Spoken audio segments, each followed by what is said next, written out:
Today we're going to be making paper pieced quarter New York Beauties. So I wanted to take a minute and talk to you about paper piecing before we actually begin. Paper piecing is sometimes called foundation paper piecing or FPP. It's very kind of similar to English paper piecing, except for you do it on your sewing machine and you sew directly on the paper. Some of the benefits for foundation paper piecing would be a lot of different types of blocks with shapes that you might not normally be able to get on your sewing machine, and also a lot better accuracy. Everybody is going to foundation paper piece a little bit differently, so if you already know how to do that, you may want to skip this video, because trying to understand somebody else's method of paper piecing might leave you really confused. If you've never paper pieced before, then hopefully you'll find this helpful. Paper piecing can be very frustrating in the beginning, or at least it was for me. I was really confused, and then finally at some point after making several blocks and just being miserable, I had like a light bulb moment, and then suddenly I just got it. There will be a few supplies that you will want to keep close by. Paper piecing repeats a lot of the same steps over and over again. So I like to keep everything I need right at my sewing machine. So I'm going to have a smaller cutting mat right beside my machine. I'm going to have my rotary cutter and a ruler nearby, and I'm also going to have my iron so that I can press without having to get up a lot. So just to explain a little bit, this is where your fabric will actually be, and this is your seam allowance between these two lines. So this is a cut line. But to start out, we're just going to cut out these shapes just like this.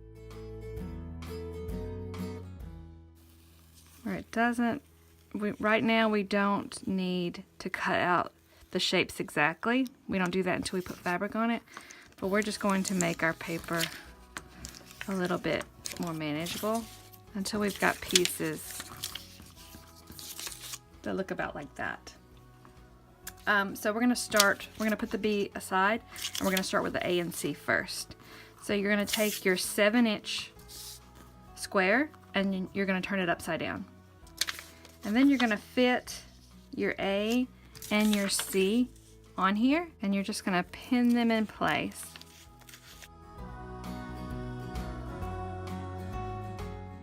You do want to make sure that your whole paper template is on this line.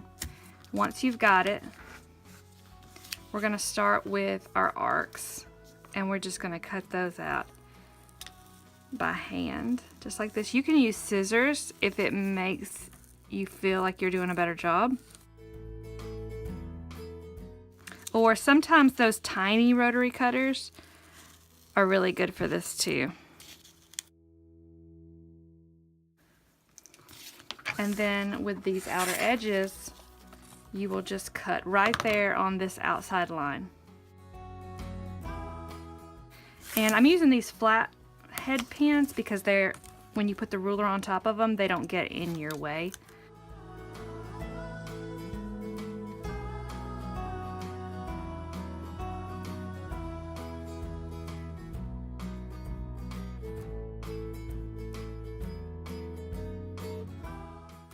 So once you've got your pieces correct, you can remove the pins, and you don't need this paper anymore. They should look something like that.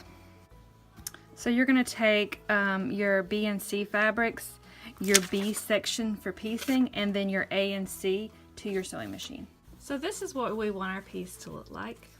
If you've never paper pieced before or sewn a curve before, this can be really intimidating, but stick with it, because this is worth it. So we need to do a little prep work for this piece first, and I just want you to turn your stitch length down just a smidgen. Just a smidgen. It don't have to be some crazy low number, because you want to still be able to seam rip if you happen to make a mistake. So I always turn mine down just a little bit. And what we're going to do is we're going to remove the thread from our needle, and then we're going to sew right on these lines. Every line between the numbers is what we're going to sew on. So I've removed my thread from my needle. And then I'm just going to start sewing right on these dark lines. And what this does is it perforates your paper template so that when you have to tear it out of what you sew, it's really easy to do so.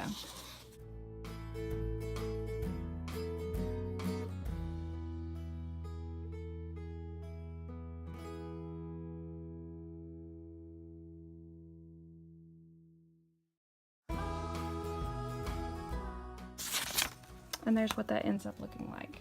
It doesn't matter what paper piece template you're doing. The first piece always starts face down. So there's my fabric, my C fabric face down, and you want to take your paper template and just center it right inside that fabric. Then you're going to take this line between 1 and 2 and you're going to fold over on that. This will make your section 2 visible to you. So it's right there. That's my section 2. You'll take a B fabric and you want to put this number 2 shape in the center of your rectangle. Just like that. You hold it in place. You line up the fold of your paper with the 1/4 inch mark on your ruler and trim that, and that makes your seam allowance. Open it up and then put a pin right here, making sure to go through both layers of fabric and your paper, and then you'll take this piece to your sewing machine. So we're going to sew right here on this line between 1 and 2, and you want to start over here in your seam allowance. You're going to sew a few stitches and then reverse your stitch and do just a few stitches backwards. This is just to secure it because you're going to be tearing out this paper later, and it just makes the stitches just a little bit more secure. And then go ahead and sew directly on that dark line that you perforated earlier. And you're going to go all the way through to your seam allowance. And then when you get there, just back stitch a little. So we're going to flip this over.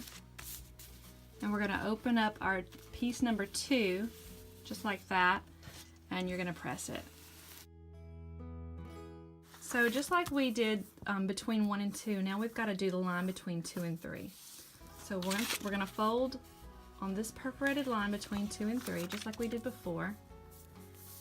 You're going to take your C fabric, and you're going to center this number 3 shape right on that fabric. Take the ruler and put your 1/4 inch line right there on the fold and trim. Open it up. Put a pin in it. So now you are going to take your piece to your machine and you're going to sew right there on this line between 2 and 3. You're going to make sure you sew in the seam allowances just like you did the first piece. And then you're going to make sure that you backstitch when you start and stop, and then you can open it up and press it just like you did before. It's really starting to take shape. If you forget where you are, wherever you've sewn last is the last step you did, and you just move to the next line. And we're going to keep doing that. We're going to keep moving to the next line every time we get one of these done. And the steps always stay the same. You line your pieces up, trim your seam allowance, sew in the line, press, and then come back and repeat. We're going to do this all the way until we have all 11 pieces pieced.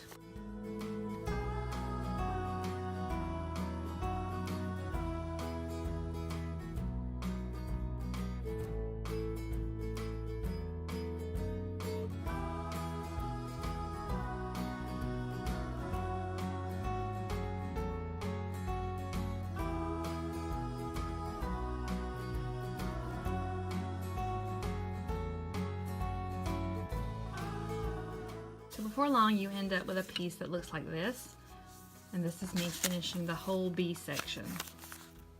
It looks like that, and we have to trim it. So I will start with the side that I can use my ruler, and you're going to trim all the way on that outside line.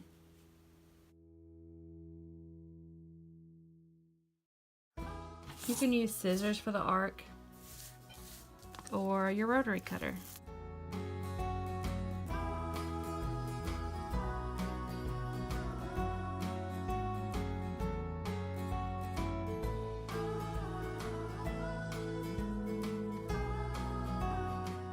And you end up with a piece that looks like this. We're gonna remove the paper now, and you just tear it out. I like to hold the seam down a little bit when I tear them out, just so I don't rip out my stitching.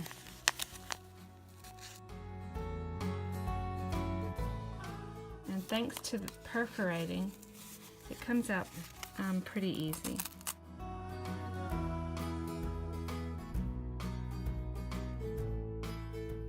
Now we're going to work with our A piece. And for both of these pieces, we want to fold them and find our center. And then give it a little pinch.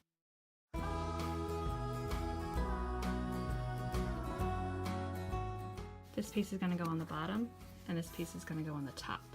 We're putting them faces together, and we're first going to line up our finger press marks and put a pin right there in them. You want to go ahead and line up edge to edge.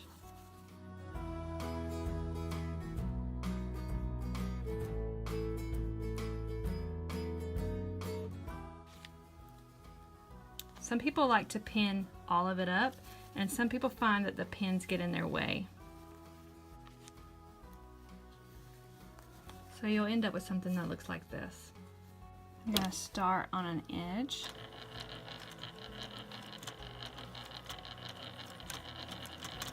And I almost wait until I get right at the needle before I move it away. And you want to constantly be checking that all your pieces are in the right place.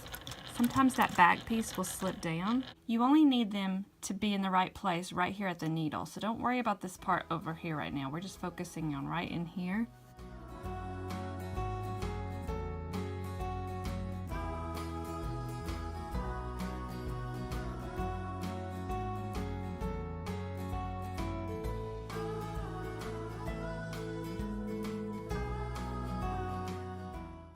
Going this way with our seam.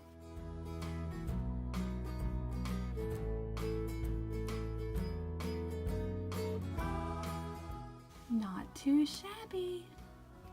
So we're going to do the same thing with the C piece that we did with the A. Find the center.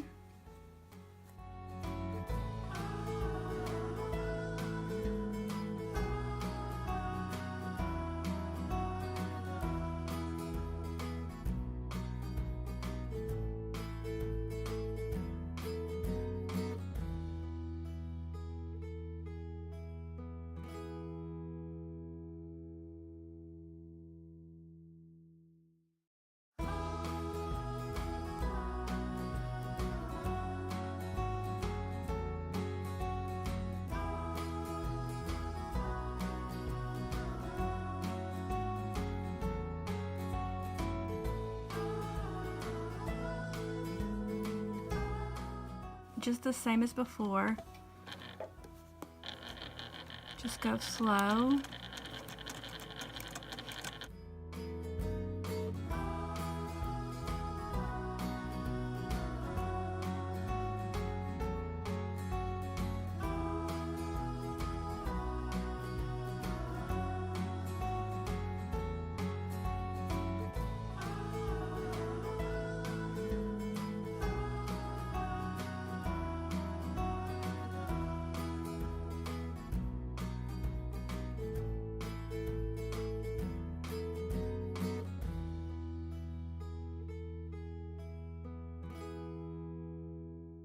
Our seam this way.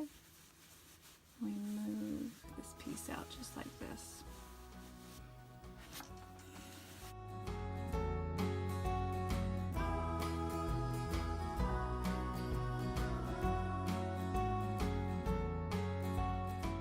I really hope you enjoyed this. It's such a cool block.